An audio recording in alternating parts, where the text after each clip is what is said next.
Teman saya nggak banyak. Saya berteman secukupnya, tapi jangan bermusuhan sama orang. Karena kan kita terlalu dekat terjadi musuhan. Jadi dekat tapi nggak terlalu dekat gitu. Ya secukupnya. Jadi teman saya nggak banyak. Ya teman saya cuma Melita. Oh jadi Melita Ya nih. sahabat saya Melita. Yang akhirnya jadi paling Apapun lu hal yang saya percaya. ceritain tentang kantor meskipun dia nggak ngerti. Terus saya ngomong, aku lagi project kantor begini. Dia cuma dengerin. Terus dia bilang, aku nggak ngerti Kak Glenn, tapi aku sayang Kak Glenn ya. Oh iya, oke. Dan itu cukup. Dan itu cukup.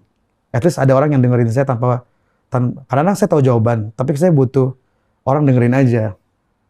Saya nggak butuh orang yang, kamu kayaknya salah deh, nggak, saya tahu apa yang saya lakukan kok. Dan Melita orang yang kayak gitu.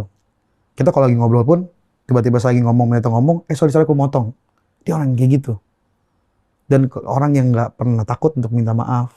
Kan orang bilang cewek tuh jarang minta maaf.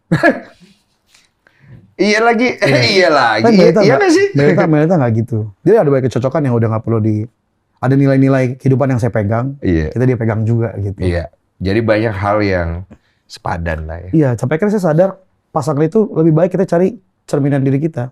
Kalau menurut saya. Cerminan diri kita. Karena kan kita pikir carilah yang bertolak belakang sama kita biar saling melengkapi. Karena susah juga sih. Ya susah juga. Susah juga.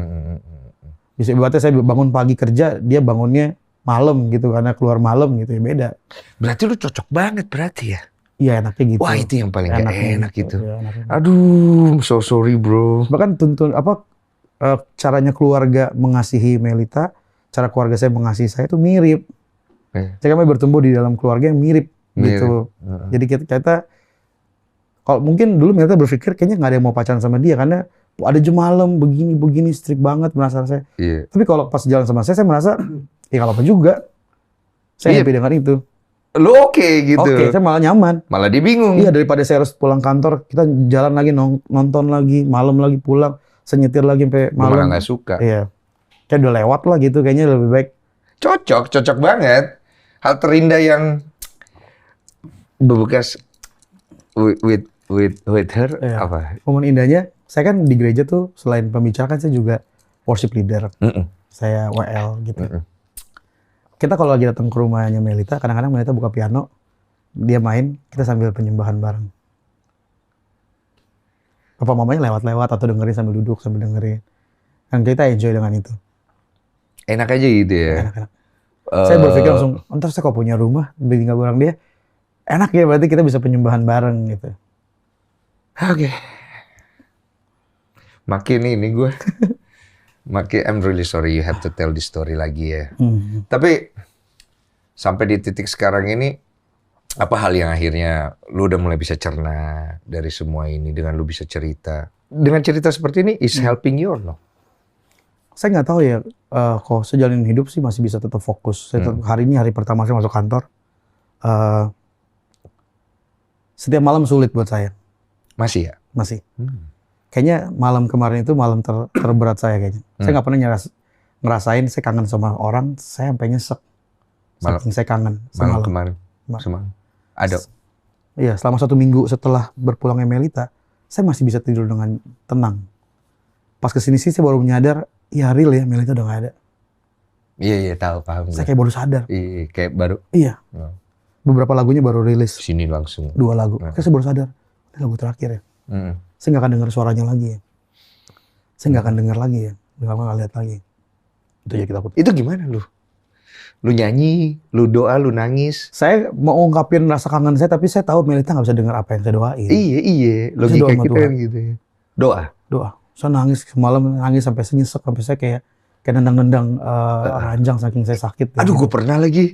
Iya, gue sampai pukul ranjang. Iya, saya sama kayak gitu. Gue paham. Kayak gitu, tapi saya pikir, tapi nggak boleh terlalu lama. Iya. Maka saya langsung duduk, saya bilang Tuhan tolong saya.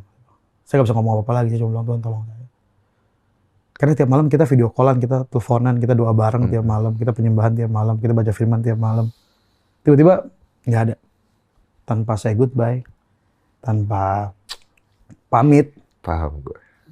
Saya lebih berharap kalau kedagingan saya boleh minta ya. Dia tetap hidup sama kehidupannya dia menikah sama orang lain, dia bahagia. Daripada saya tidak lihat dia di masa depan saya.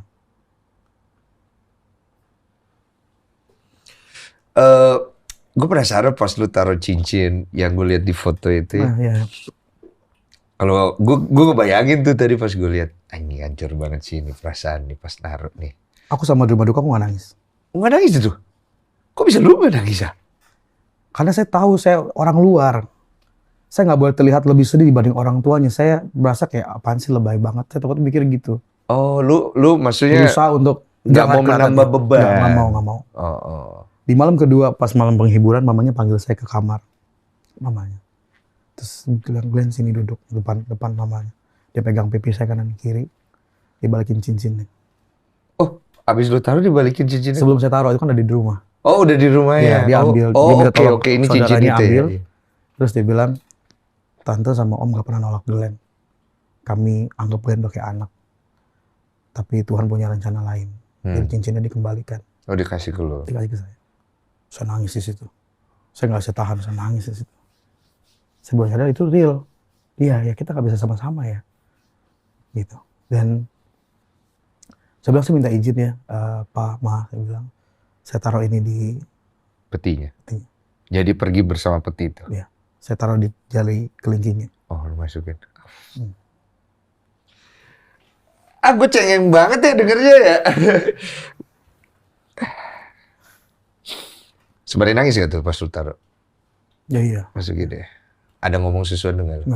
Nggak ada. Saya cuma pegang, saya cuma liatin. Soalnya ini cincin yang kamu mau nih padahal. Oh. Kamu selalu ngomongin pengen dilamar, selalu ngomong-ngomong kode-kode lucu kayak gitu.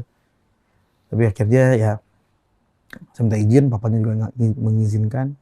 Dia bilang kalau Glenn nggak keberatan, kalau Glenn mau silakan. Akhirnya saya tangannya kan begini, saya masukin di jarinya. Udah, lihat gitu. Udah selesai di situ deh. Ya. Aduh Glenn. This is a very wonderful story ya. Gue melihatnya sebagai kisah yang sedih banget, tapi gue melihat sebagai kisah terindah dalam sebuah kehidupan dua insan yang menurut gue this is a very beautiful love ya. Cuman banyak orang penasaran how you gonna get through all of this kan. Walaupun kita tahu juga pasti hidup ya akan berlalu gitu aja gitu. Cuma kalau gue lihat mencintai dengan ketulusan itu apa ya, lebih berat melewatinya dibandingkan kita mencintai dengan kepentingan. Ngerti kan maksudnya? Betul. Dan gue bisa ngelihat lu dengan sangat tulus, lu membawanya dengan sangat tulus. Lu kan pendeta nih, ya kan? Kesentil-sentil nggak iman pendeta lu nih? Puji Tuhan sih.